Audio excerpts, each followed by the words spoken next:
آج اسلام آباد high court میں سنگل بینچ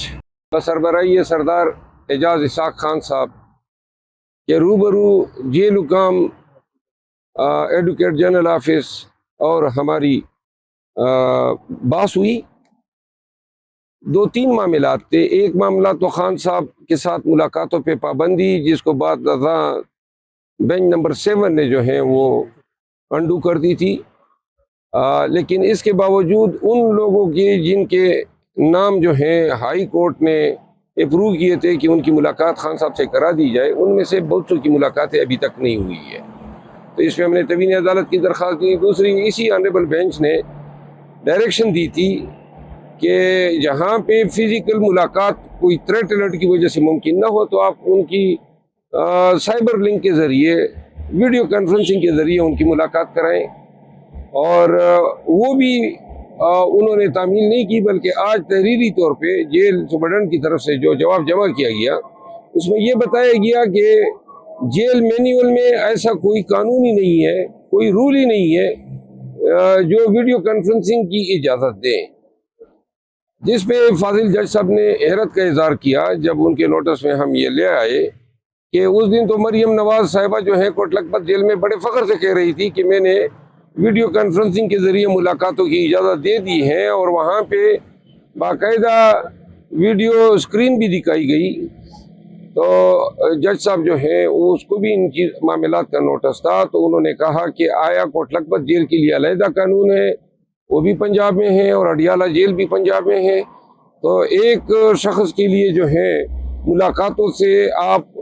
ان کو روکنے کے لیے آپ نے اب یہ کہہ دیا کہ جی وہ ویڈیو لنکنگ جو فیسیلیٹی ہے وہ کوئی رول اس کو کیٹر ہی نہیں کرتا ہے، جس پہ انہوں نے جو ہے ایڈوکیٹ جنرل سے وضاحت طلب کی ہے۔ ساتھ میں جج صاحب نے جو ہے ہدایت دی ہے کہ جو احکامات ہوئے ہیں ملاقاتوں کی ان پہ تعمیل جو ہے ممکن بنائی جائے۔ آج عدالت میں ایک ایکیڈیمک ڈسکشن ہوئی کہ عدالتوں کے احکامات جو ہیں ان کی بے توقیری ہو رہی ہے، اور اب جس پہ فاضل جج صاحب نے جو ہے کمنٹ دیے کہ کاش 200 سول سرونٹ اگر یہ متفقہ طور پہ حلفاً یہ اقرار کر لیں کہ اب ہم نے کسی غیر قانونی حکم کو نہ ماننا ہے نہ اس پہ عمل درآمد کرنا ہے، تو شاید بہت ساری چیزیں ٹھیک ہو جائے گی۔ جس پہ میں نے گزارش کی کہ جو ملک میں طوائف الملوکی مچی ہیں اس کی واحد ریزن یہی ہے کہ اب پہلے سول جج صاحب کے احکامات کو بھی کوئی جرت نہیں کرتا تھا، اب تو ہائی کورٹ اور سپریم کورٹ کے احکامات کی پامالی جو ہے وہ روزمرہ کا معمول بن گئی ہے، اور اس وجہ سے پیشہ وکالت سے وابستہ اور قانون کے پیشے سے وابستہ تمام لوگ حیران اور پریشان ہیں کہ ملک میں کیا ہو رہا ہے کہ جہاں ہائی کورٹ کے احکامات جو ہیں یہ ایک بار نہیں بار بار جو ہیں بری طرح جو ہیں پامال ہوتے ہیں۔ اور میں نے مثال دی ڈپٹی کمشنر اور SSP اسلام آباد کے کنٹمپٹ میں سزا یابی کی، اور میرا استدلال یہ تھا کہ اگر اسلام آباد میں 5-6 آفیسر جو ہیں جیل بھیج دیے جائے تو اسلام آباد کی حد تک کوئی جرت نہیں کرے گا، اور میرا خیال ہے کہ ملک کی تمام آئینی عدالتوں کو سوچنا چاہیے یہ جو روزمرہ ان کے احکامات جو ہیں کبھی ایک بہانہ کر کے کبھی دوسرا بہانہ کر کے یہ انتظامی اداروں کے لوگ یا افسران پامال کر رہے ہیں، اس کا واحد علاج یہ ہے کہ جو توین عدالت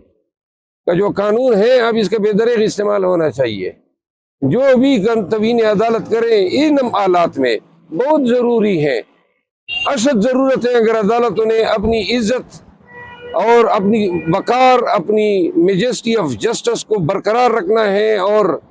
ایزرٹ کرنا ہے،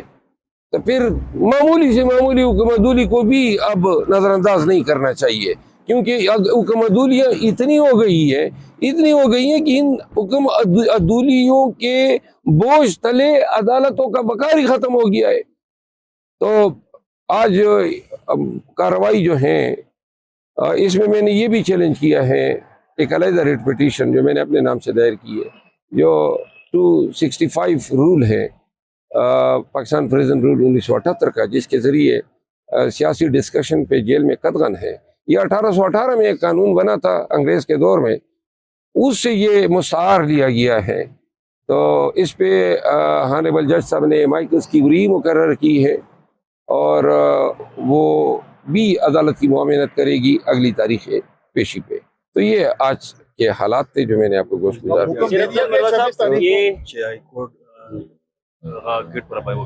اچھا میں نے ایک اور چیز عدالت کے نوٹس میں دی. جب سے یہ عدالت میں ہم نے یہ کہا کہ وکلاء جو ہیں جو خان صاحب کے وکلاء ہیں وہاں پہلے ہم جاتے تھے تو گھنٹوں ہمیں انتظار کرنا پڑتا تھا اور انتظار کے لیے کوئی کمرہ کوئی کرسی بھی نہیں ہوتی تھی. تو جس پہ فاضل جج صاحب نے حکم دیا تھا کہ ڈگنیٹی آف مین جو ہیں وہ آئینی ایک بنیادی حق ہے تو وکلاء کو ایک ڈیسنٹ ویٹنگ ایریا دینے کے لیے احکامات دیے تھے. تو میں نے عدالت کو آگاہ کیا کہ اب اس کا نتیجہ یہ نکلا کہ اب ہمیں 1.5 کلومیٹر پہلے اپنی گاڑیوں سے اتار دیا جاتا ہے. اس روڈ پہ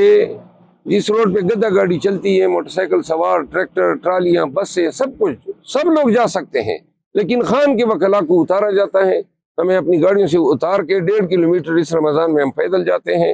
پھر ملاقات کے بعد پھر اپنی گاڑیوں کے پاس واپس 1.5 کلومیٹر آتے ہیں. تو لہٰذا جس پہ جج صاحب نے اس کا بھی نوٹس لیا اور اس حوالے سے بھی وضاحت طلب کی ہے. شریف افضل مروا صاحب سوال میرا یہ ہے کہ آپ نے جو سپریم کورٹ میں پٹیشن دائر کی ہے اس میں آپ کیا کہتے ہیں کہ چیف جسٹس قاضی فائزہ صاحب کو اس بینچ کا حصہ ہونا چاہیے یا نہیں ہونا چاہیے؟ کیونکہ رات کو حامد علی خان نے شاہزیب خانزادہ کے پروگرام میں کہا ہے کہ اگر چیف جسٹس قاضی فائزہ صاحب اس بینچ کا حصہ ہوں تو ہمیں کوئی اعتراض نہیں ہوگا. آپ کا کیا اس پر رائے ہے؟ حامد علی خان کون ہے؟ حامد خان صاحب. اچھا دیکھیں وہ میں نے تو اپنی ریٹ پٹیشن میں ایسی کوئی بات نہیں لکھی ہے جس کا آپ ذکر کر رہے ہیں.